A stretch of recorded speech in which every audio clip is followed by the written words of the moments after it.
Once upon a time, in a quaint little village nestled beside a whispering river, lived a young boy named Tom.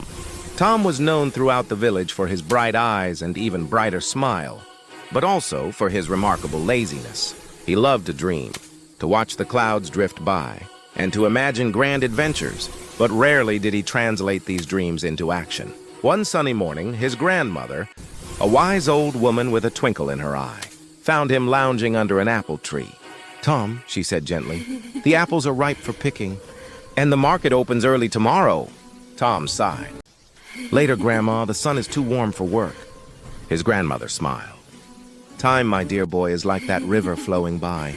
It never stops, and once a drop has passed, you can never catch it again.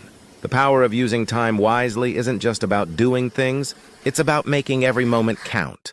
Tom nodded, but his understanding was shallow. He spent the rest of the day in his usual leisurely pursuits.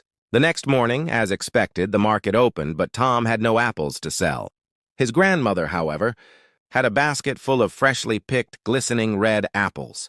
A few weeks later, a traveling scholar visited the village, offering to teach the children about the stars and distant lands. Tom was fascinated, but again he procrastinated. "I'll join tomorrow," he told himself. Tomorrow turned into the day after, and soon the scholar moved on, leaving Tom with only his unfulfilled curiosity. His friend Lily, who had diligently attended every session, now spoke excitedly about constellations and ancient maps. Tom felt a pang of regret. He saw Lily drawing a map of the stars the scholar taught her. The regret lingered, a bitter taste in his mouth. One evening, as he watched his grandmother knitting by the fire, he finally spoke. "Grandma," he said, "I think I understand what you meant about time. I've missed so many opportunities because I always put things off." His grandmother looked up, her eyes soft. "It's never too late to begin, Tom. The river keeps flowing, and there are always new drops to catch. The power isn't just in catching them, but in deciding which ones truly matter to you." Inspired by her words, Tom decided to change. He started small. The next morning, he helped his grandmother in the garden, planting seeds he had always meant to plant. He found joy in the simple act of digging the earth and watering the tiny plants. He began to observe. He watched the river, not just dreaming by it, but truly seeing its currents and listening to its song. He learned to identify different birds by their calls and helped the village carpenter carry wood. With each small action, a sense of purpose blossomed within him. One day, a strong storm hit the village, causing the river to swell dangerously. The old bridge, the only link to the neighboring town, was at risk of collapsing. Panic spread through the villagers. Tom, remembering his grandmother's words about making every moment count, sprung into action.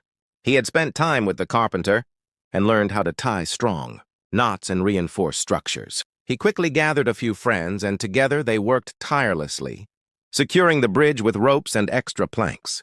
Thanks to their swift and wise use of time, the bridge held. The villagers cheered, and Tom, usually the lazy boy, was hailed as a hero. From that day on, Tom was a changed boy. He still loved to dream, but now his dreams fueled his actions. He learned to read and write, helped his grandmother with her chores, and even became an apprentice to the carpenter. Constantly learning and contributing, he understood that the true power of using time wisely wasn't about rushing or never resting, but about prioritizing, acting when necessary, and embracing each moment as an opportunity to learn, grow, and contribute. And as he grew older, he often shared his story, inspiring others in the village to harness the incredible flowing power of time.